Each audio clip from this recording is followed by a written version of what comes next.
얘들아, 쌤이 요새 제일 많이 듣는 말이 뭔지 알아? 아니, 공포 라디오 언제 올라오냐? 공포 라디오 왜 안 하냐? 알겠으니까 빨리 디바 대식가 불러와라, 이런 얘기야.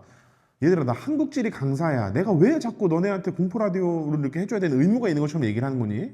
그리고 너네 자꾸 댓글로 쌤 조롱하지 마라. 쌤 다 본다. 제일 많은 댓글 디바 대식가 그만해라, 진짜. 진짜 디바 제시카님은 무슨 죄니? 니밤 내식사 공포 라디오 너무 재밌어요. 계속 해주세요.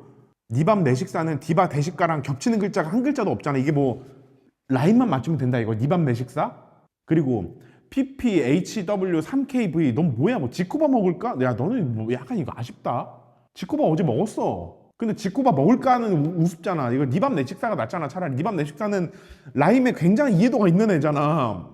모음의 반복, 자음의 변동. 니밤 내식사?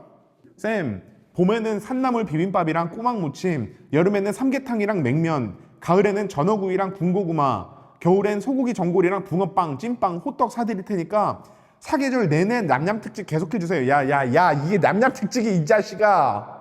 아니, 내가 예전에 봉이 김선달도 아니고 먹을 거 사주면 이야기 보따리 풀어놓는 사람도 아니잖아, 내가. 근데 죄다 놔뚜리로만 적었네? 그건 칭찬한다. 근데 단 하나, 산나물 비빔밥 누가 먹니? 얘들아, 근데 사실 정말 솔직한 이야기로 원래는 이제 공포 라디오를 잠깐 좀 멈추려고 했어. 이게 사실 본질이 너무 호도되는 것 같아가지고. 근데 쌤이 넷플릭스 다큐멘터리들을 심심할 때 본단 말이야. 정말 웰메이드야. 너무 재밌어. 재밌는 것도 너무 많아. 그러다가 또 이거 내가 한번 얘기해주면 어떨까? 이거 너무 재밌을 것 같은데 라는 생각이 드는 사건들이 쌓여서 이렇게 공포 라디오를 다시 켜게 됐다. 뭐하니? 불 안 끄고? 얘들아, 오랜만이지. 오늘은 실제 사건 이야기 중에서도 반전이 있는 실제 사건 이야기를 가져와 봤어. 너희들도 쌤 이야기를 듣다가 어떤 반전이 기다리고 있을지 집중하면서 한번 들어보면 좋을 것 같아. 첫 번째 이야기는 손도끼를 든 히치하이커야. 이 이야기는 벼락스타가 되었다가 바로 나락에 가버린 한 남자의 이야기야. 2013년 이야기거든. 굉장히 최근이다. 2013년 2월 1일 방송국 기자였던 제섭 라이즈백이라는 남자가 있었어. 근데 이 제섭은 원래 스포츠를 취재하는 기자 겸 앵커였는데 그날따라 사건 사고를 취재하는 기자들의 인력이 부족하다 해서 제섭이 처음으로 실제 현장에 취재를 나가게 된 거야. 제섭 라이즈백이 취재하러 갔던 사건이 뭐였을까? 이날 미국 캘리포니아주 프레주노 지역에서 충격적인 사건이 일어났거든. 한 백인 남성이 운전을 하다가 도로에서 공사를 하던 흑인 인부를 보고 일부러 차를 들이받은 거야. 그래서 공사 차량과 백인 남성의 차량 사이에 흑인 인부가 끼어 있었어. 그러더니 이 백인 남성이 차에서 내려서 막 이상한 소리를 하기 시작해. 나는 예수 그리스도다 그러면서 막 인종차별적인 말을 쏟아내. 길을 가던 사람들은 처음에는 단순 교통사고인 줄 알았다가 이게 뭔가 이상함을 느끼고 차량에 끼어있는 흑인 인부를 구하려고 다가왔어. 그때 이 백인 남성이 흑인 인부를 구하러 온 중년 여성을 뒤에서 끌어안고 목을 조르기 시작한 거야. 근데 참고로 이 백인 남자는 키가 190이 넘고 몸무게도 140kg가 넘는 굉장히 거구였어. 여자가 꼼짝도 못하고 있었는데 그때 한 남자가 나타나. 그러더니 손도끼를 들고 이 백인 남성의 머리를 내리쳐서 이 거구를 제압했어. 그러고 나서 이제 경찰이 오고 나서 상황은 정리가 되었지. 처음 사건 현장에 나갔던 제섭은 이 사건을 취재하러 현장에 나갔던 거야. 제섭이 취재를 하려고 현장을 이렇게 뭐 둘러보고 하는데 여성을 구해준 남자가 아무렇지도 않게 건너편을 막 걸어가고 있더래. 제섭 라이즈백은 막 달려가서 그 남자한테 인터뷰를 요청을 했어. 근데 그 남자는 장발에 반다나를 쓰고 커다란 배낭을 메고 있었어. 제섭이 인터뷰를 요청하자 구해준 남자는 흔쾌히 인터뷰를 수락해. 그렇게 인터뷰를 하는데 아니 이 사람이 말을 너무 잘하는 거야. 원래 이런 방송 쪽 일 뭐 이런 거를 하는 것처럼 말을 너무 수려하게 잘해. 잘 생각해봐. 바로 직전에 끔찍한 사고를 목격했잖아. 근데 얘들은 사실 손도끼로 머리를 내려치는 게 쉽지 않아. 굉장히 놀랐을 거란 말이야. 근데 전혀 감정의 동의 없이 말을 너무너무 잘하는 거야. 막 말을 막 아나운서처럼 잘한다기보다는 뭐랄까 약간 이 사람만의 좀 약간 뭐 여유 있고 유쾌하고 막 그런 유쾌하기까지 한 그런 인터뷰였어. 저는 어느 동네에서 왔고요. 저는 스케이트보드랑 서핑을 좋아하고요. 이렇게 대뜸 자기소개를 하더니 이런 말을 해. 여러분은 모두 존중받을 자격이 있습니다. 외모, 능력, 나이 상관없이 여러분은 모두 사랑받을 수 있어요. 여러분은 가치 있는 존재입니다. 이 제섭은 인터뷰를 시작하자마자 느꼈어. 특종이다. 기자들은 그런 촉이 있잖아. 내가 특종 한 건 물었다. 뭐 하나 건졌다 싶은 거지. 제섭은 이 사건에 대해서 좀 더 자세하게 물어봤어. 이 남자는 아까 그 사고를 낸 그 백인 남자의 차에 히치하이킹을 해서 같이 타고 오고 있었대. 그런 거 있잖아, 영화에 많이 나오는 것처럼 미국은 땅이 워낙 넓고 이러니까 도로 가다가 이렇게 해서 저 좀 태워주세요, 저 좀 태워주세요, 멈춰, 어디까지 가요, 저쪽 로타리까지만 가주세요, 타세요, 이렇게 하는 히치하이킹을 한 거야. 그 장발에 반다나를 썼던 남자는 홈리스였던 거지, 집 없이 떠돌아다니는. 그래서 그 남자, 백인 남성의 차에 타서 조수석에 앉아서 이런저런 얘기를 하면서 오는데 이 운전자가 하는 말이 약간 좀 이상하더래. 백인 남자가 한 말이야. 자기가 과거에 범죄를 저지른 적이 있는데 어느 날 우연히 내가 예수라는 걸 깨달았다. 그러더니 갑자기 멀쩡히 운전하고 있다가 흑인 인부를 들이받는 사고를 내고 구하러 온 중년 여성까지 죽일 것 같았다는 거야. 그래서 그 남자가 뭐야 이 사람 이러면서 가방에서 손도끼를 꺼내서 그 남자를 내리쳤다. 그 인터뷰에는 남자가 묘사를 하는데 이게 약간 좀 우스꽝스러워. 내가 인터뷰 영상을 잠깐 보여줄게.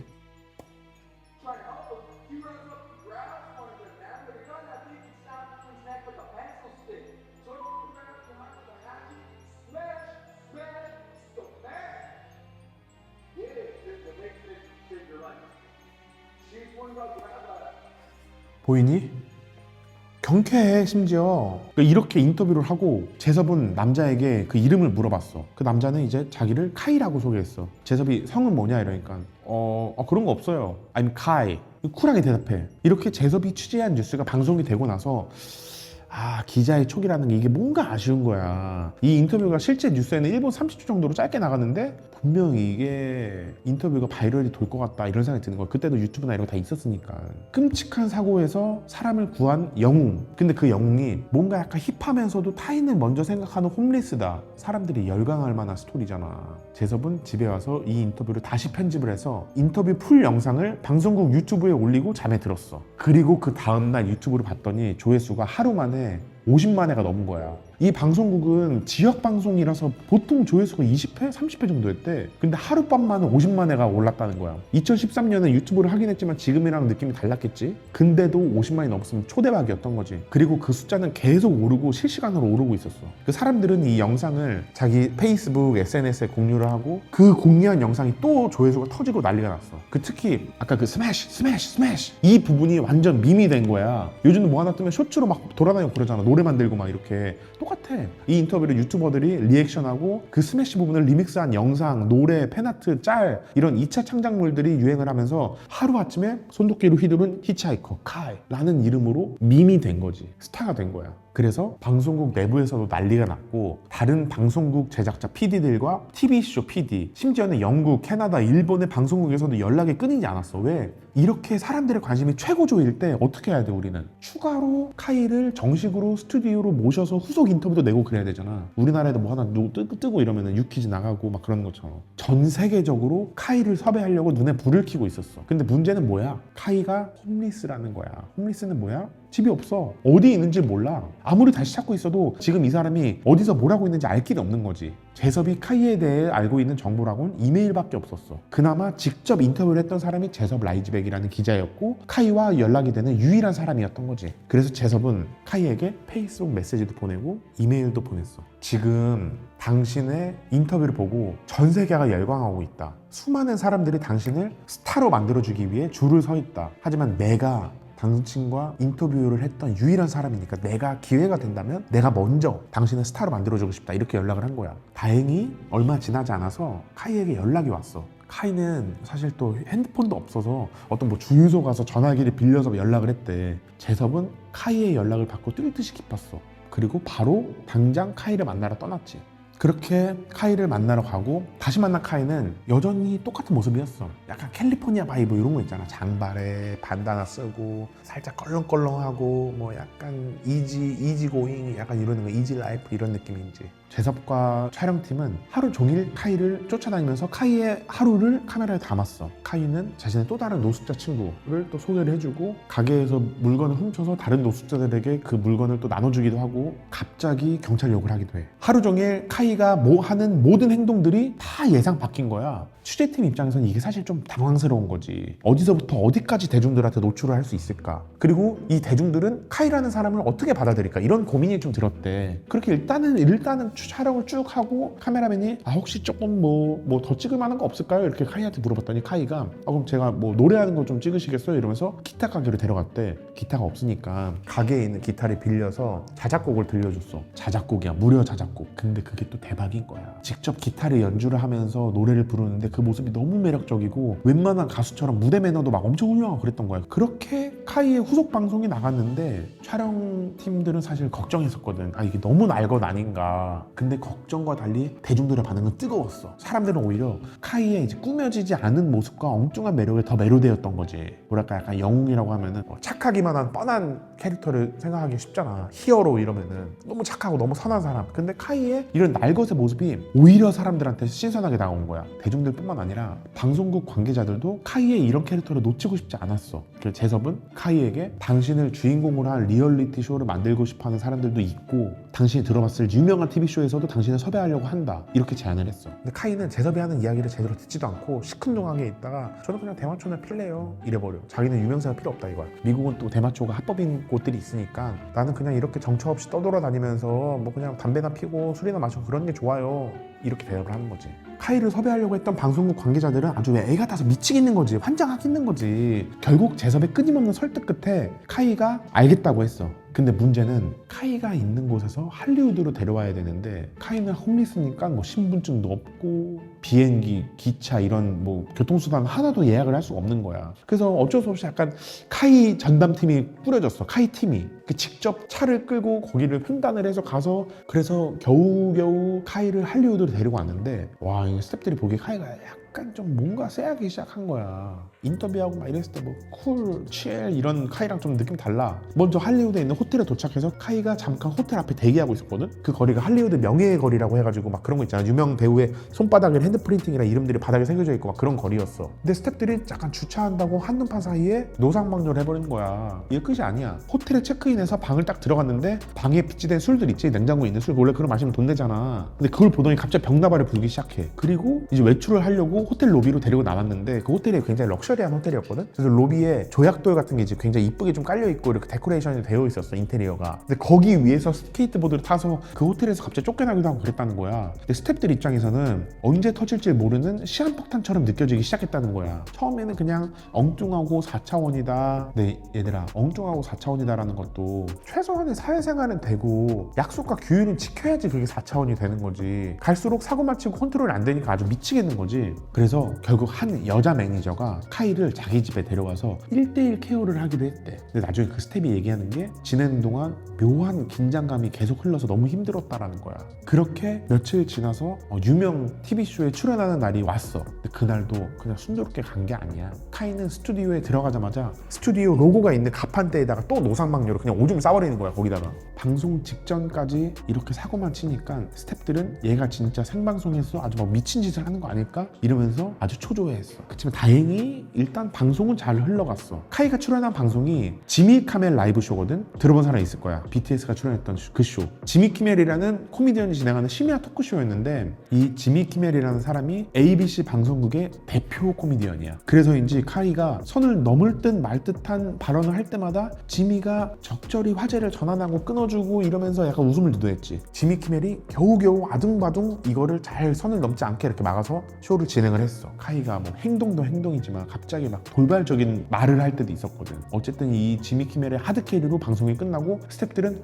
다행이다, 두 번은 못하겠다 막 이렇게 가슴을 쓸어내렸어. 이렇게 대중들의 관심을 한 몸에 받은 카이였지만 너네도 알 거야. 유명세에는 유통기한이 있어. 막 이렇게 섰다가 사실 조금씩 내려올 수밖에 없단 말이야. 시간이 지날수록 카이에 대한 대중의 관심은 미지근해지기 시작했어. 처음에 카이를 섭외하고 싶어 막 안달났던 방송국 관계자들도 카이가 막 어디로 튈지 모르는 막 럭비공 같은 행동을 한다, 말을 그렇게 한다 하는 것 때문에 카이를 포기했지. 카이는 그 후에 공연도 하고 자신의 SNS에 다양한 영상과 사진을 올리기도 했지만 점점 사람들의 관심 속에서 잊혀져 가고 있었어. 그러고 불과 3개월 만에 카이가 텔레비전에 대문짝만하게 또다시 등장하게 됐어. 근데 이번엔 영웅이 아니라 살인사건의 용의자였어. 2013년 5월 13일 뉴저지의 주에 살던 73세의 한 남성이 집에서 사망한 채로 발견됐어. 이 남성의 이름은 조 갈피. 지역에서 지역에서 굉장히 평판이 좋은 변호사였어. 조는 원래 시간 약속도 잘 지키고 규칙적인 생활을 했다고 해. 그런데 조가 참석해야 될 재판에 그 재판에 변호사인 조가 나타나지 않은 거야. 그리고 조의 집 현관에 이틀치의 신문이 그대로 있었대. 조는 매일매일 아침마다 신문을 꼭 읽는 사람이었거든. 이를 이상하게 여긴 이웃이 경찰에 웰페어 체크를 요청했어. 저번에 가방 속 스파이 사건 기억나니? 누군가 연락이 안 되거나 뭐 위험에 처했다고 판단되면은 경찰이나 공공기관에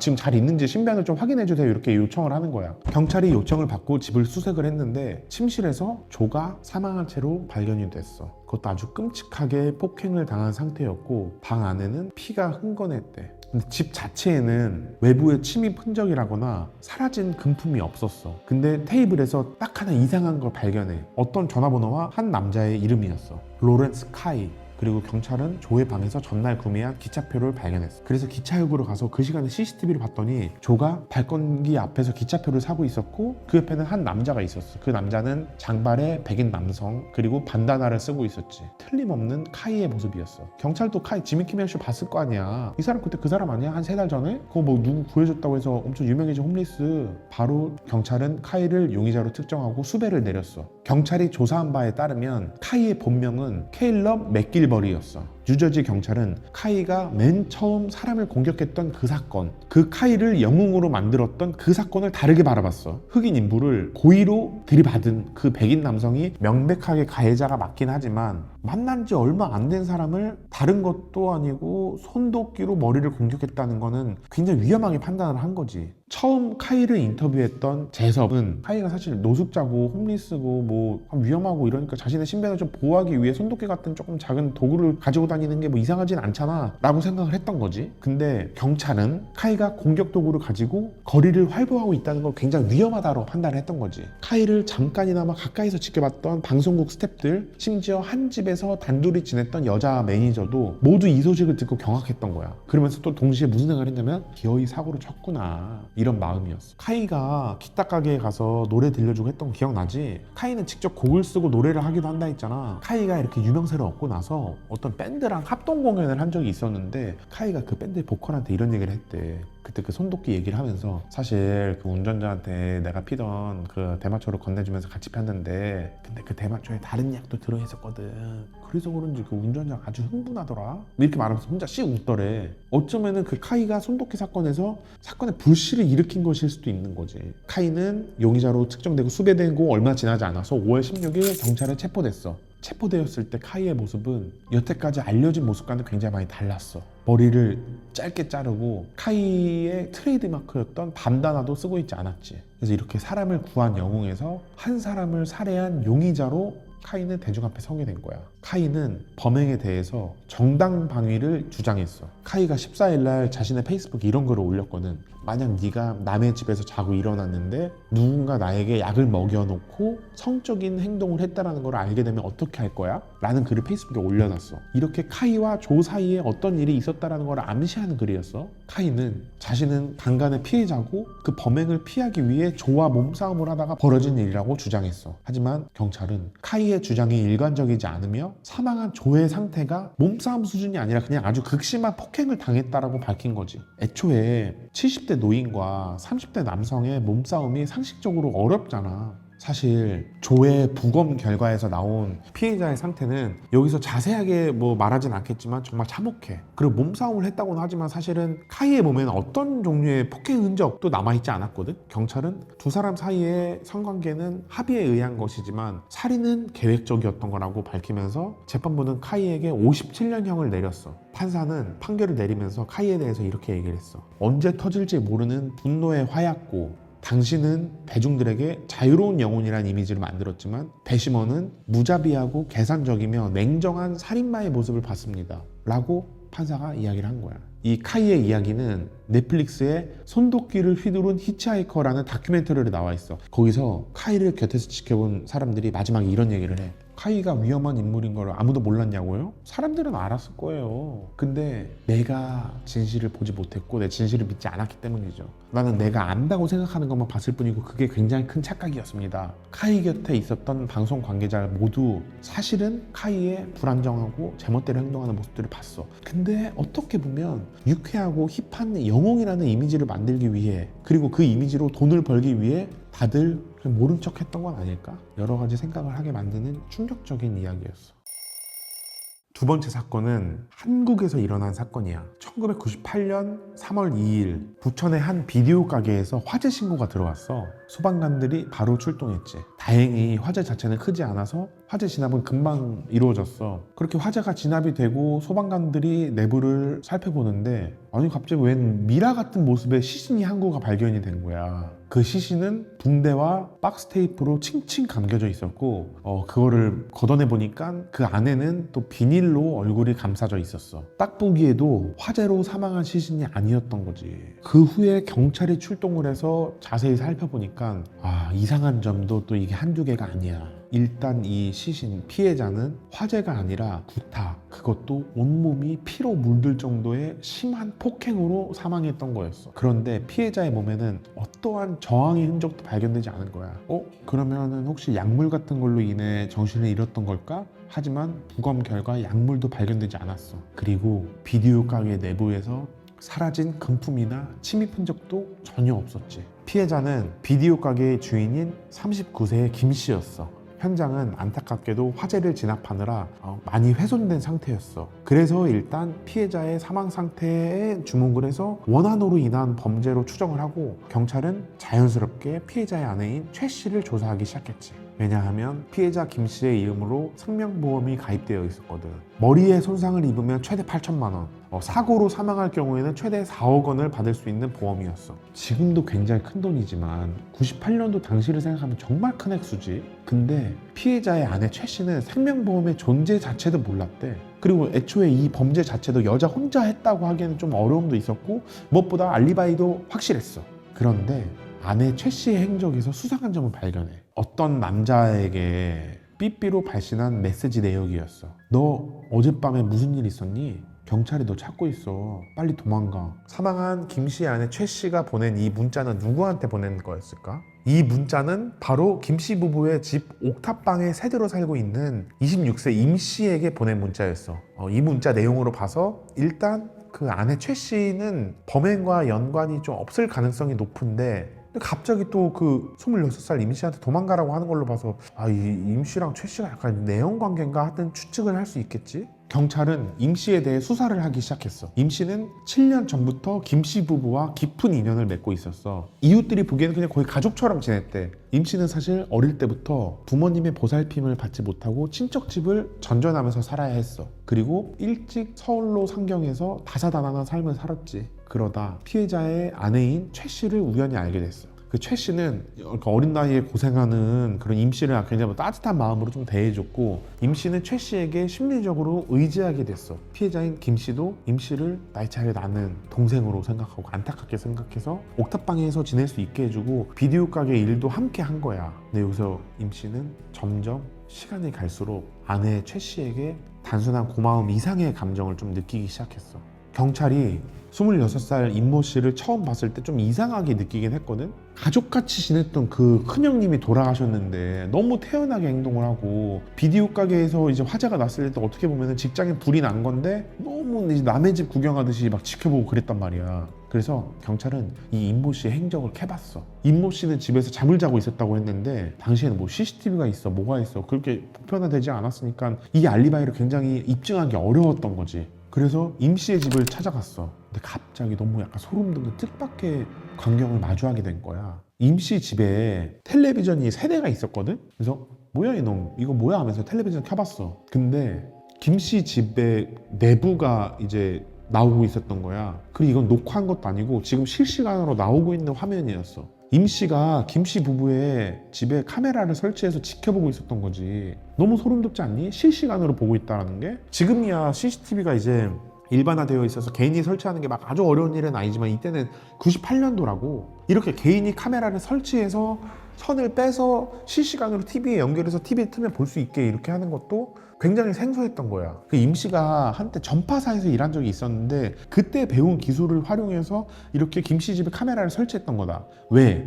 최 씨를 좋아했으니까. 그래서 이 카메라를 보면서 아내 최 씨의 일거수일투족을 관찰을 한 거야. 아랫집에 사는데 최 씨가 외출하면 따라 나가서 우연히 만난 것처럼 또 뵀네요. 어디 가세요? 장 보러 가려고. 저도 그러려는데 같이 갈까요? 만약에 부부싸움을 했다. 그러면은 모르는 척 오늘 기분이 안 좋으세요? 기분이 우울해 보여요. 이렇게 위로를 해준다고 하는지 해서 가까워진 거야. 그러다가 이제 임 씨랑 최 씨는 내연 관계로 발전을 했고 경찰은 임 씨를 체포를 해서 심리전을 펼쳐. 영화에서 나오는 것처럼 이렇게 가만히 바라보다 한마디를 던진 거지. 왜 그랬어? 이게 먹혔을까? 먹혔어. 임 씨가 순순히 자백을 한 거야. 자기가 저지른 일이 맞다고. 근데 임 씨는 자기가 김 씨를 살해한 건 아니라고 하는 거야. 자, 이게 무슨 말일까? 내가 저지른 건 맞는데 내가 죽인 건 아니라고? 자, 임 씨가 밝힌 사건의 전말을 알려줄게. 사건이 발생하기 3일 전에 피해자 김 씨가 임 씨에게 보험 사기를 공모하자고 했대. 얘들아, 1998년 3월이야. IMF 터진 지 얼마 되지도 않고 뭐 지금 너무너무 혼란스러울 때였어. 경기가 어려웠다고. 그래서 김 씨 보고도 사정이 좋지 않았던 거지. 김 씨가 임 씨에게 자기 이제 생명보험에 대해서 이야기를 하면서 내가 이거 형이 이거 다 들어놓은 게 있거든. 거기서 이제 머리를 다치면 8천만 원을 받을 수 있는 거야. 한 방에. 너가 머리에 상해는 좀 입히되 장애는 생기지 않게 좀 잘 좀 때려줄 수 있어. 그래서 내가 8천만 원 받잖아. 너 3분의 1 줄게. 너도 힘들잖아 우리. 임 씨는 김 씨의 이 요구를 받아들였어. 이것도 정말 웃긴 게 돈 때문이라기보다는 최 씨와의 관계 때문에 알겠다고 한 거야. 임 씨는 카메라로 최 씨의 일거수일투족을 보면서 굉장히 분노했거든. 사실 김 씨와 최 씨는 엄청 자주 싸웠어. 왜냐하면 아내 최 씨가 예전에 이제 외도를 한 적이 있거든. 부천으로 이사 오기 전에 이제 그런 일이 있었는데 김 씨랑 최 씨가 이제 그래 뭐 죽이 되든 밥이 되든 그냥 다시 잘 지내보자. 다 잊고 부천으로 딱 다시 이사 와서 잘 살아보자 하면서 부천으로 와서 비디오 방을 차린 거였어. 근데 그게 쉽지 않았던 거야. 근데 생활고까지 겪으니까 둘 사이에 다툼이 정말 많았던 거지. 임 씨는 CCTV로 둘이 싸우는 걸 지켜보면서 내가 좋아하는 최 씨 누나한테 왜 저렇게 얘기해? 김 씨에 대한 안 좋은 감정이 쌓이고 있었지. 김 씨랑 임 씨는 3월 1일 날 밤에 만나서 범행을 실행해. 임 씨는 형 근데 혹시 그러면 나중에 딴소리 하실 수도 있으니까 이 과정을 좀 녹화를 하면 안 될까요? 그러니까 김 씨가 그래 맞아 우리도 확실하게 하는 게 낫지. 그 요구에 응했어. 임 씨는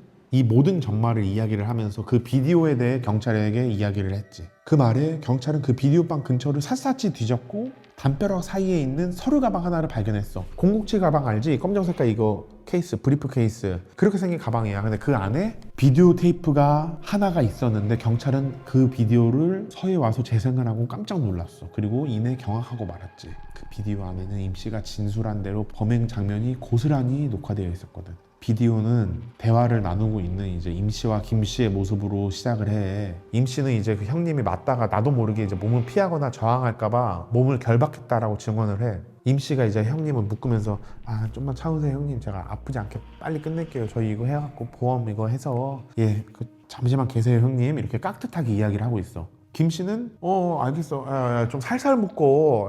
이러다 숨 막혀 죽겠다. 투덜대기도 해. 임 씨가 이제 형님을 그 결박을 하는 것이 끝나고 이제 김 씨한테 형님 시작하겠습니다. 당구 큐대로 김 씨의 머리를 내리쳐. 여기까지는 이제 임 씨의 자백과 일치해. 근데 문제는 그 다음이야. 임 씨가 그 전까지 굉장히 공손하게 깍듯하게 이야기했다 했잖아. 근데 갑자기 돌변하더니 이상한 소리를 내기 시작해. 내가 누군지 아느냐? 난 섀도우다. 내 나이가 몇인 줄 아느냐? 난 120살 먹은 악마다. 너같이 마누라 고생시키는 놈들 죽이러 온 섀도우다. 이러면서 벽돌로 김 씨를 마구 내려쳐. 김 씨는 그만하라고 소리치지만 임 씨는 계속 이런 섀도우다, 너 같은 놈들 죽이러 온 120살 먹은 악마다, 이렇게 알 수 없는 말을 내뱉으면서 무참히 김 씨를 구타했어. 경찰이 이 비디오를 임 씨한테 보여주니까 처음엔 잘 봐. 그러다가 벽돌로 구타하는 장면이 나오니까 머리를 막 쥐어뜯으면서 고통스러워했어. 임 씨는 자기는 그냥 당구 큐대로 형님 머리를 때리고 나서의 기억은 전혀 나지 않는다라는 거야. 그럼 대체 섀도우는 뭐야? 경찰은 그 섀도우의 실마리를 찾기 위해서 다시 임 씨의 집을 수색을 했어. 그 옥탑방을 수색을 하니까 거기서 섀도우 클럽이라는 단체에서 발행된 것으로 보이는 명함, 그리고 거기서 받은 명패를 발견해. 근데 이 집단의 실체는 끝까지 밝히지 못했어. 갑자기 돌변한 임씨의 모습과 알 수 없는 말들에 대해서 전문가들은 다양한 의견을 내놓았어. 이거는 망상장애다. 아니면 조현병이다. 그리고 또 하나는 다중인격이야. 많이 들어봤지? 한 사람 안에 여러 인격이 존재하는 거. 정확한 의학 용어로는 해리성 정체감 장애라고 하는데, 이 미국에서는 1977년에 실제로 이 장애가 인정되어서 무죄를 선고받은 사례가 있기는 해. 빌리 밀리건이라는 사람이라고 하는데, 이건 나중에 쌤이 또 따로 들려줄게. 또 어떤 사람은 이 임씨가 진짜 악마 또는 귀신의 빙의된 것이라고 주장하기도 했어. 근데 그때는 우리나라는 아직 정신건강의학이 대중적이지 않아서 정신감정이 따로 이루어지진 못했어. 그리고 임씨의 행동이 해리성 정체감 장애로 보기에는 다소 어려움이 있다는 것이 현재 정론이야. 아까 증거 비디오에서 임씨가 섀도우라는 존재에 대해서 말했잖아. 경찰이 이 섀도우 클럽이라는 집단을 특정할 수는 없었지만 존재했을 가능성은 충분히 있는 거지. 그러니까 약간 그런 거지. 우리들끼리 어떤 가상 세계관을 만들어서 일종의 캐릭터를 만들고 역할극하는 그런 집단 같은 거 있잖아. 지금도 인터넷 카페나 SNS에서 이런 활동하는 사람들이 있잖아. 이때도 충분히 그랬을 수 있다라는 거야. 그리고 임씨가 카메라를 몰래 설치해서 최 씨를 관찰하고 지켜봤다 했잖아. 임씨는 아마도 이런 관음증적인 욕망이 굉장히 컸던 걸로 보인다고. 관음한다, 몰래 지켜본다, 관망한다, 이런 것들이 어떻게 보면 내가 남들의 우위에 있다라는 감각을 나타내기도 하는 거거든. 너는 나를 못 보지만 난 너를 보고 있다라는 것들이 굉장히 우월한 감각을 만들어내는 거거든. 그래서 임씨는 다중인격이라기보다는 스스로 만들어낸 섀도우라는 가상 캐릭터에 매몰되어 있던 거라고도 볼 수 있어. 자기가 스스로 자아를 만든 거지. 나는 섀도우다. 난 너처럼 마누라 애먹이는 새끼를 죽이러 오는 악마다. CCTV를 보면서 둘이 부부싸움 하는 걸 보면서 그렇게 생각을 하고 있었을지도 모르는 거야. 그리고 보험 사기도 김 씨가 먼저 제안하자고 했지만, 근데 그것도 사실은 가해자 입에서 나온 말이기 때문에 모두 믿을 수는 없지. 임 씨는 끝까지 기억이 나지 않는다라고 했지만 법원은 정신질환을 인정하지 않았고 임 씨가 계획적으로 살인을 했다고 판단해서 무기징역을 내렸어. 범인인 임 씨는 지금까지도 복역 중이야. 이 사건은 반전에 반전을 거듭하는 사건으로 아직까지도 회자되고 있어. 게다가 우리나라에서 처음으로 다중인격이 언급된 사건이기도 해. 너희들은 어떻게 생각하는지 댓글로 한번 남겨주면 같이 이야기해보면 좋을 것 같아. 마지막 이야기는 2010년 10월 미국의 한 시골 마을에서 벌어진 충격적인 사건이야. 로린이라는 소녀가 있었어. 로린은 차분하고 조용한 성격이었지만 운동을 또 되게 좋아해서 학교 농구팀에서 선수로 뛸 정도로 재능도 이렇게 있는 친구였거든. 근데 여기가 미국의 한 시골 마을이라 했잖아. 그래서 어릴 때부터 알던 아이들끼리 다 같은 학교로 쭉 다니고 이렇게 이 마을 친구들끼리 또 다 알고 또 부모님들끼리도 다 친하고 약간 그런 마을의 분위기였어. 이 로린이한테도 역시나 어릴 때부터 친하게 지냈던 남사친이 있었어. 그 남사친의 이름은 바로 오원이야. 오원은 로린이랑은 성격이 정반대였어. 로린은 약간 좀 조용하고 좀 차분하고 이런 스타일이었다면 오원이는 사교성도 좋고 까불고 학교에서 완전 인싸였던 거지. 심지어는 그 애들은 얼굴도 잘생겼어. 그런 인싸 오원이는 사실 예전부터 로린을 마음속에 두고 있었어. 오원이 로린에게 고백을 하면서 둘은 공식 커플이 돼. 뭐 선남선녀에 너무 이쁘고 잘생기고 그런 친구들이 이렇게 잘 만나니까 너무 귀여운 커플이었지. 그리고 로린과 오원의 부모님들도 금세 친해져서 같이 외식을 하기도 하고 서로 집에 이렇게 초대를 할 정도로 가까워졌어. 2010년은 이 둘이 사귄 지 한 1년 정도 됐을 때야. 로린과 오원이는 이때 만 12세였거든. 그러니까 만 12세니까 우리나라 치면은 중1? 중2 정도? 중1? 10월에는 뭐가 있어? 할로윈이 있어. 미국에서는 할로윈이 굉장히 큰 이벤트거든. 그 할로윈이라는 이벤트에서 클로이라는 여자애가 등장을 해. 그러니까 클로이 얘는 누구냐면은 할로윈 때마다 파티를 크게 여는 애야. 미드에서 보면 그런 친구들 하나 있잖아. 홈파티를 야 우리 집에 놀러와 하면서 홈파티를 크게 여는 친구. 그게 클로이였어. 근데 클로이는 약간 어떤 스타일이었냐면은 약간 여왕벌 같은 느낌? 그 일진까지는 아닌데 약간 사이가 안 좋은 친구들도 좀 있고 그리고 또 학교에서도 좀 존재감이 좀 이렇게 있는 일진은 아닌데 좀 놀고 그런 느낌의 친구였던 거지. 아무튼 이때도 클로이가 할로윈 파티를 연다고 했는데 클로이가 이상하게 로린은 쏙 빼고 오원만 파티에 초대를 한 거야. 둘은 이제 공식 커플인데 클로이가 오원을 좋아한다라는 그 소문도 있었거든. 그 둘이 공식 커플인데 오원만 초대를 한다고? 그 로린도 약간 뭐야 얘 살짝 언짢아 하고 있었어. 근데 뭐 어떡해 뭐 자기네 집으로 초대를 한다는데. 그런데 파티 2주 전에 모르는 번호로 로린, 오원 그리고 익명의 발신자 이렇게 3명이 있는 단톡방이 만들어진 거야. 문자 내용은 이래. 톡방에서 안녕 로린, 오원이 너랑 곧 헤어질 거래.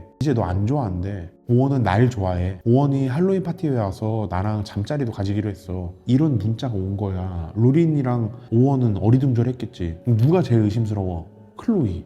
근데 클로이를 붙잡고 물어봐. 근데 자기는 절대 아니라 무슨 소리 하는 거냐. 나는 처음 듣는 얘기래. 그리고 실제 파티에서도 별일이 없었어. 그래서 둘은 뭔가 찝찝하고 기분은 안 좋지만 누군가 어떤 자식이 장난쳤나 보다 하고 그냥 해프닝으로 넘어갔어. 그리고 또 1년이 지났어. 이제 새 학기가 시작이 됐고 로린과 오원은 엄청 들떠 있었지. 근데 다시 또 모르는 번호로 로린과 오원을 그 톡방에 초대를 하고 문자를 보내기 시작했어. 요즘 해피 커플은 좀 어때? 이제 너네 관계를 끝낼 준비가 됐니? 오원은 널 사랑하지 않아. 오원은 날 사랑해. 너처럼 못생긴 거 필요 없어. 이렇게 문자가 오는 거야. 로린이랑 오원은 너무 소름 끼쳤지. 1년 전 생각도 나고 와 얘 뭐야 진짜 짜증난다. 이젠 더 이상 못 참겠다. 이래서 로린이 바로 그 번호로 전화를 걸었어. 근데 받질 않아. 로린이 계속 화가 나서 계속 전화를 하니까 문자가 다시 와. 그만 좀 해 로. 이렇게. 근데 로린이 그걸 보고서 깜짝 놀랐어. 왜냐하면 로는 정말 친한 친구들이 로린을 부를 때 쓰는 애칭이었거든. 그 로린은 설마 나랑 친한 애들 사이에 누군가 이런 문자를 보내는 건가 하면서 굉장히 멘붕이 왔어. 얘들아 문자는 이제부터가 시작이었어. 문자는 수업 시간에도 집에 있을 때도 로린이랑 오원이 같이 있을 때도 둘이 떨어져 있을 때도 계속 됐어. 문자 내용은 정말 끔찍했어. 실제로 수위가 더 센데 쌤이 좀 순화해서 말해줄게. 이런 내용들이야. 너는 정말 쓸모없는 존재야. 오원은 다시는 널 쳐다도 안 보고 너한테 말도 걸지 않을 거야. 오원 가족들도 너를 엄청 싫어해. 너 그거 모르지? 그리고 이런 내용도 있었어. 로린이 사실 좀 마른 편이라서 그게 약간 컴플렉스였거든? 로린이 스포츠를 좋아한다고 했잖아. 그래서 평소에 뭐 레깅스에다 후드티 이렇게 좀 평범하고 캐주얼하게 입고 다녔어. 근데 문자로 이러는 거야. 거식증 걸린 네 납작한 엉덩이 아무도 보고 싶어하는 사람 없으니까 제발 좀 레깅스 좀 입지 마. 얘들아 지금 이 문자를 받는 이 아이들이 사춘기 청소년이야. 솔직히 누군가 모르는 사람한테 어른도 이런 문자를 받으면 정말 놀랄 것 같은데 이 어린아이들이 얼마나 충격이었겠어. 특히 이 나이에 외모에 얼마나 예민해. 그래서 로린이는 언젠가부터 학교에 가기 전에 자기 옷차림을 더 신경 쓰고 거울 앞에 이렇게 시간을 보내는 날들이 정말 더 많아졌어. 결국 로린은 정말 친한 친구한테 이 일을 털어놨어. 모두 합심해서 범인을 잡아야 돼. 문자 내용을 친구들하고 같이 천천히 다시 읽어보니까 알게 된 사실이 하나가 있어. 이 의문의 발신자가 학교에서 친구들끼리 했던 이야기를 알고 있다는 거야. 우리끼리 한 비밀 이야기들을 다 알고 있는 거지. 그래서 로린과 친구들은 전략을 세웠어. 일부러 다른 친구들이 있는 곳에 각각 다른 정보를 일부러 흘리는 거야. 그러면 범인을 특정할 수 있을 것 같아서. 근데 소용이 없었어. 범인은 보란 듯이 로린을 농락하면서 비웃어댔지. 문자의 수위와 빈도는 더 심해지고 있었어. 하루에 적게는 5번, 많으면 50번의 문자가 왔어. 처음에는 이렇게 그냥 단순하게 증오하고 비난하는 내용이었다면 이제는 성적으로 이들을 희롱하는 문자가 오기 시작했어. 오원이랑 나는 어쩌고 저쩌고 하면서 잠자리를 가질 것이다. 이렇게 노골적으로 성관계를 묘사하는 내용을 보내기도 하고 로린이한테는 여성을 성적으로 혐오하는 그런 단어를 퍼붓기도 해. 이렇게 로린과 오원은 무려 1년 동안이나 이 의문의 발신자로부터 공격을 받고 있었지. 결국 로린과 친구들, 이 아이들은 부모님에게 털어놨어. 처음에는 부모님들도 그런 거 그냥 무시해 이런 식이었는데 문자를 보고 깜짝 놀란 거야. 이게 애들이 보낼 수위가 아닌 거지. 너무 입에 담을 수 없는 말들을 너무 조롱하듯이 그렇게 보내고 있는 거야. 수위가 말이 안 되니까 로린의 엄마 캔드라 그리고 오원의 엄마 질은 이 문제를 가만히 그냥 지켜보고 있을 수가 없었어. 두 엄마 모두 학교 행사에 엄청 적극적으로 참여하는 슈퍼맘이었거든. 그래서 결국 이들은 학교에 찾아갔어. 그리고 교장 선생님한테 이걸 보여줬어. 교장 선생님도 문자를 보고 깜짝 놀란 거야. 50대인 교장 선생님이 봐도 얼굴이 빨개질 정도로 굉장히 저속하고 저급하고 상스러운 문자들이었거든. 선생님들은 무작위로 아이들을 불러서 혹시 이 일에 대해서 아는 게 있는지 상담을 하기도 했고 로린과 오원한테는 문자가 오면 바로 선생님한테 말을 하게 했어. 문자가 오는 타이밍에 CCTV를 보고 문자를 보낸 학생이 있는지 없는지를 모니터링을 하고 있는 거지. 근데 아무런 단서가 없었어. 로린과 오원은 학교에서 친구들하고 전혀 아무런 문제가 없었고 아무리 모니터를 해봐도 알잖아. 요즘 애들은 24시간 내내 핸드폰 들고 있는 거 습관적으로. 로린이가 쌤 지금 문자 왔어요 하고 CCTV를 보면 그럼 모든 애들이 다 핸드폰을 들고 있어. 그럼 얘네가 인스타를 하고 있는 건지 문자를 하고 있는 건지 이 게임을 하고 있는 건지 알 수가 없는 거지. 그 의문의 발신자를 차단을 하고 엄마들이 학교에 가서 난리를 치고 선생님들도 교장 선생님을 합심해서 모든 노력을 해봤지만 범인은 밝혀지지 않았어. 그리고 문자도 멈추지 않았지. 문자의 내용은 대부분 오원은 로린을 싫어한다. 너는 역겨운 애고 오원은 날 원한다. 나랑 오원이는 호텔에서 잠자리를 가질 거야. 이런 내용이었어. 그러니까 둘의 관계를 음해하려는 의도. 로린은 처음에는 절대 아니라고 생각을 했는데 이런 문자를 1년 동안 몇천 개를 받으니까 로린도 점점 오원에 대한 신뢰가 좀 흔들리기 시작했어. 세뇌를 당하는 거지. 오원이가 정말 날 좋아하는 게 맞을까? 오원이가 진짜 이런 생각을 하고 있는 거 아닐까? 나는 진짜 역겨운 애면 어떡하지? 이런 식으로. 근데 오원이는 또 오원이 입장에서 얼마나 답답하고 억울하겠어. 결국 오원과 로린은 헤어지게 돼. 이 의문의 발신자가 원하는 대로 둘이 헤어졌잖아. 그럼 이제 문자가 멈춰야지. 오원과 너는 헤어질 거고 내가 오원과 만날 거고 그건 잘 만나라 이거야. 근데 그 문자가 더 심해졌어. 이제 문자 내용이 나가 죽어 로린. 너는 그냥 스스로 죽는 게 나아. 해시태그 뱅뱅뱅. 이게 무슨 뜻인지 알아? 총으로 죽으란 뜻이야. 심지어 로린과 오원이 같이 찍은 사진에다가 포토샵으로 쓰레기 이런 욕설을 합성한 사진까지 보냈어. 얘들아 너네라면 어떨 것 같니? 나를 그냥 일방적으로 공격하고 혐오하고 이런 문자를 매일매일 24시간 동안 받는다고 생각해봐. 이건 그냥 어떤 악플을 나한테 다이렉트로 보내는 거랑 똑같아. 애잖아. 로린은 점점 학교 가는 게 무서워지고 정신적으로 무너져 내리기 시작했어. 얘가 원하는 대로 오원하고 헤어졌어. 근데 멈추지 않고 계속 끈질기게 괴롭혔다는 거야. 결국 로린과 부모님은 경찰에 신고를 했지. 경찰은 이 사건을 가볍게 여기지 않았어. 이 즈음에 이웃학교에서 다른 학생이 이 비슷한 사건으로 고통을 받다가 결국 스스로 목숨을 끊은 사건이 있었거든. 로린과 오원 커플로 시작해서 이제 주변 친구들, 부모님, 학교 전체 그리고 이제 경찰이 나서기 시작했다. 범인이 항복했을까?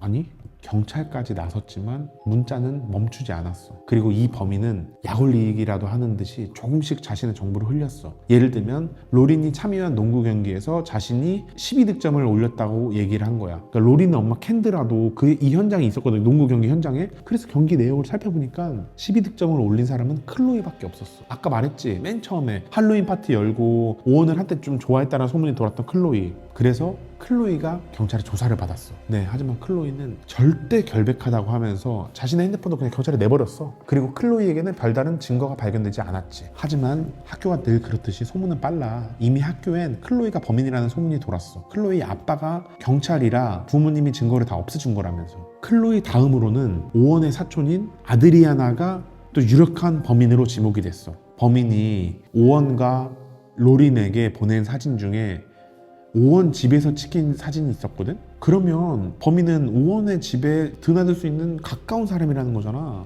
마침 오원의 사촌인 아드리아나가 같은 학교 다니고 있었거든? 그리고 아드리아나랑 클로이가 사이가 안 좋았어. 그래서 아드리아나가 클로이에게 누명을 씌우려고 했던 거 아닐까 하면서 의심을 받게 된 거지. 하지만 아드리아나 역시 범인과는 거리가 멀었어. 아드리아나가 절대 알 수 없는 내용들도 문자에는 많이 포함되어 있었거든. 경찰까지 수사에 나섰지만 범인이 잡히기는커녕 이 과정에서 아이들이 더 많은 상처를 받았지. 클로이는 아이들에게 손가락질 당하고 아드리아나는 계속된 경찰 조사로 결국 트라우마까지 갖게 됐어. 야, 제가 범인이래. 아, 아니래?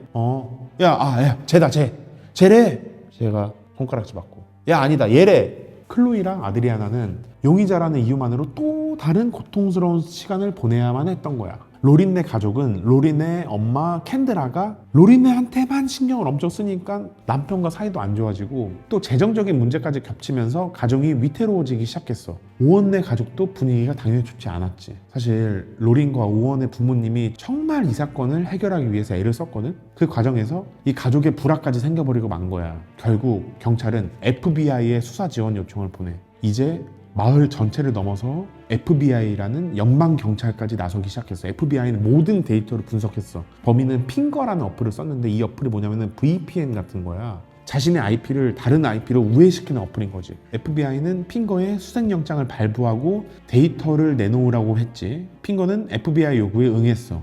드디어 그렇게 핑거가 제공했던 범인의 연락처가 FBI 손에 떨어지게 된다.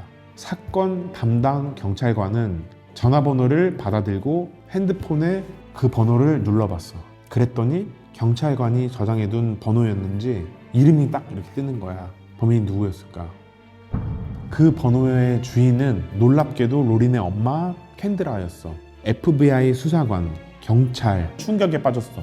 특히 오원의 엄마 질은 믿을 수가 없었어. 왜냐하면 이 모든 시간을 겪는 동안 그 두 엄마는 거의 전우처럼 이 범인을 쫓기 위해 매일같이 연락하고 행동했거든. 경찰은 로린의 집으로 갔어. 근데 혹시 모르잖아. 범인이 캔드라의 핸드폰을 훔쳐서 사용했을지. 그래서 캔드라의 노트북과 데스크탑, 핸드폰 등등 추가 증거를 가지러 로린의 집으로 간 거야. 그리고 캔드라에게 이 모든 수사 결과를 이야기했어. 캔드라는 이렇게 얘기해. 처음부터 내가 한 거 아니다. 자기는 범인을 잡으려고 범인 행세를 했을 뿐이다. 네, 얘들아, 반복해서 이야기하지만 여기서 다 말을 못하지만 이 문자의 수위가 정말 세. 정말 들으면 기분이 안 좋아지는 내용들이야. 인신공격, 혐오, 증오, 성희롱, 심지어는 죽으라는 말까지. 근데 이 모든 게 엄마가 자신의 자기 딸 남자친구에게 보냈던 문자라고.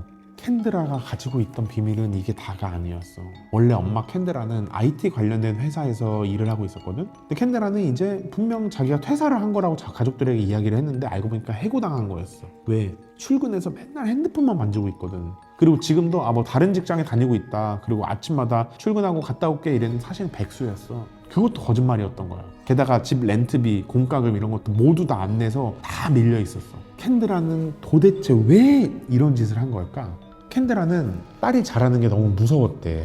딸이 점점 자라서 성인이 되어가면서 내 품을 벗어나는 게 너무 두려웠었다는 거야. 그래서 일부러 딸에게 이런 악성 문자를 보내면서 공포를 심어주면 딸은 오히려 엄마인 캔드라에게 더 나한테 의지하고 더 내 품 안으로 들어오고 나는 또 딸을 위로해주면서 딸을 통제할 수 있게 되는 거지. 그걸 그렇게 믿었던 거지. 근데 그렇다고 하기에는 여전히 이해가 안 되는 부분이 너무너무 많아. 캔드라가 로린한테만 문자를 한 게 아니라 오원한테도 문자를 했고, 특히 문자 내용 중에 오원과의 성관계 내용을 노골적으로 묘사한 내용들이 많았거든. 그래서 이게 말도 안 되는 일이라 정말 믿고 싶지 않지만 캔드라가 혹시 정말 오원을 이성적으로 좋아한 게 아니냐라는 의견도 있어. 오원이 로린이랑 헤어지고 나서 다른 지역에 사는 새로운 여자친구를 사귀었거든. 근데 사귀고 나서 얼마 안 돼서 새 여친 엄마한테 오원은 내 거니까 꺼지라는 문자가 온 거야. 그리고 로린과 오원이 헤어지고 난 뒤에도 캔드라는 혼자 오원의 미식축구 경기에 빠짐없이 참석했어. 이것도 웃기지 않아? 자기 딸도 아니야. 자기 딸의 남친구랑 쳐도 이제 헤어졌잖아. 그리고 그런 사건의 과정이 중심에 있잖아. 심지어는 3시간이 넘게 걸리는 지역까지 가서 오원의 경기를 보고 왔다고. 캔드라는 미성년자 스토킹 2건에 대한 혐의로 최소 19개월, 최대 5년형을 선고받았어. 로린과 캔드라는 교도소에서도 전화와 이메일로 계속 연락을 주고받았다 그래. 로린이 받은 충격은 우리가 상상할 수도 없는 만큼 컸겠지. 그치만 사실 너무 어린 나이잖아. 로린은 여전히 엄마가 필요했고 엄마와의 관계를 회복하고 싶다 그래. 캔드라는 2024년 8월 8일에 가석방으로 출소를 했어. 하지만 26년 2월까지는 정신건강 치료를 받고 보호관찰을 받아야 되는데, 출소한 뒤에는 로린이랑 직접적인 연락도 제한되어 있어. 이 사건은 넷플릭스 다큐멘터리 의문의 발신자 고등학교 캣피싱이란 작품으로 나와 있어. 이 다큐멘터리에서는 로린이 아빠와 지내면서도 엄마를 그리워하고 이해하고 싶어하는 모습을 보이긴 했거든. 정말 여러 아이들에게 상처를 준 사건이지만 이제는 그 아이들이 다 이렇게 행복하게 지냈으면 좋겠다. 어쨌든 이렇게 반전이 있는 이야기 3개를 쌤이 소개를 해줬는데, 반복해서 하는 말이지만 현실이 더 잔혹할 때가 많은 것 같아. 이런 사건들을 통해 한 번쯤 우리의 일상도 한 번쯤 돌아보면 좋을 것 같고, 쌤도 가끔 이렇게 집에서 OTT로 여러 가지 다큐멘터리 같은 거 보다가 이런저런 생각을 많이 하게 되는데, 만약 또 너네들한테 소개를 해주고 싶은 이야기가 있거나 이제 이런 이야기 보따리가 차면은 좀 다시 돌아올 테니까. 왜 불 꺼놓고 뭐해? 또 공포라디오 해달라고 그러는 거지 너네. 공포라디오 해달라고 시위하는 거야 뭐야? 무서운 이야기 추워 죽겠는데 무슨 무서운 이야기야. 빨리 들어가자. 자 보자. 눈이 많이 왔어요. 뭔 자꾸 이상한 헛소리야. 나 지금 좀 전에 왔는데 여기 주차하고 오늘 오전 수업 없다 그랬잖아. 자 보자.